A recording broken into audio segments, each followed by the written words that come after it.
Patrick Montgomery. I'm a pilot here at Vanderbilt Life Flight.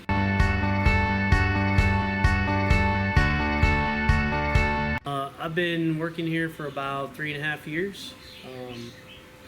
August will be 4 years, so not that long, but long enough.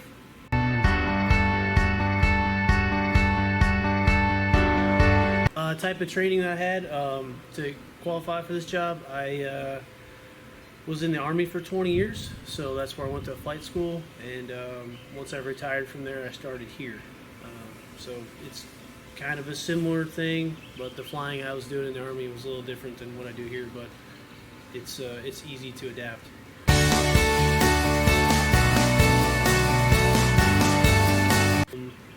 So what our job is here is we're basically an air ambulance, so same thing as an ambulance on the road, except for we get there a little faster. So kind of like a first responder, but more like a second responder, because they will come assess the patient, and then if they need them to get somewhere really fast, they'll call us, and then we will respond.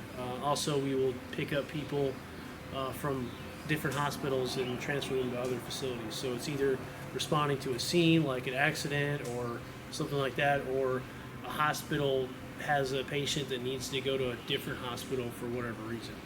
So as the pilot, my job is to make sure the aircraft is ready to go. So in the morning or at night, I have beginning of your shift, I'll come in and pre-flight the aircraft and check it out, make sure that it's got enough fuel and oxygen for the patient. So there's a inspection that we go through every day, and we turn the aircraft on and make sure it's ready to go.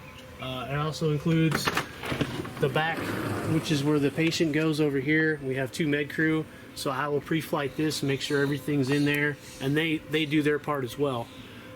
So once I pre-flight the aircraft, I'll check weather, and I'll brief the crew on what's going on for the day, and then after that we're just on standby in case we get a call. So like if the tones go off right now, within 5-10 minutes we'll be leaving the ground, going to where we need to go. So basically your job is to be ready to go for when you get a call.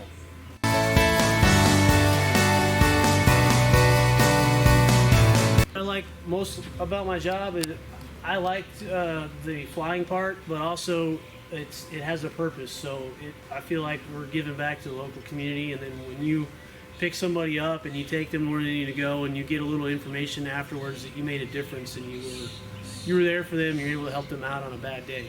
So that's what I like about it.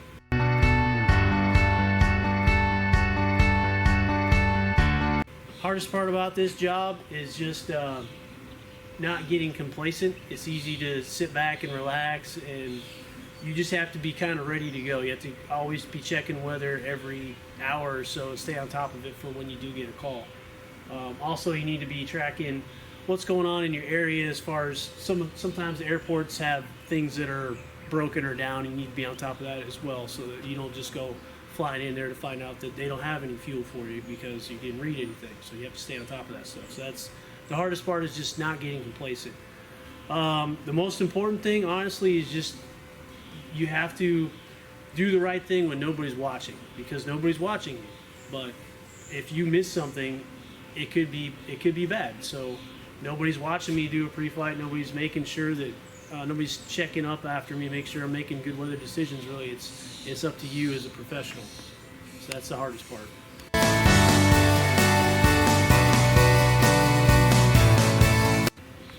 Some of the traits that are most important in this job is definitely communication between myself and other aircraft flying around, and then myself and the crew.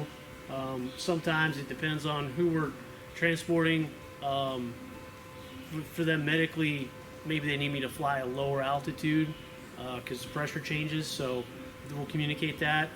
I usually, as the EMS operator, I get preferential flight routing, so I will fly directly over Nashville Airport, and they will keep all the other airplanes on the ground, because lives matter and seconds matter. So it's kind of cool, but it's a big responsibility to not abuse that. Teamwork is a big thing.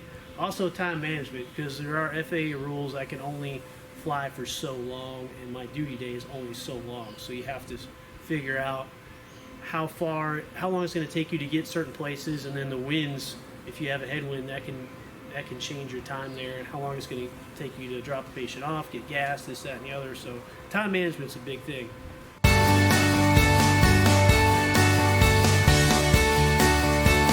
General life tips: if you see a job that you're interested in,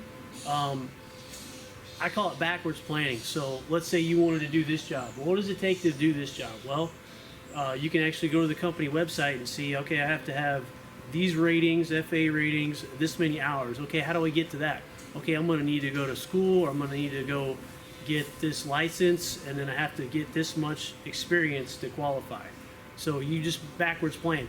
And as long as you're doing a little bit every day and you have steps to get to that next level, you'll get there. So you can't just like show up and do this job. You have to work your way up to it.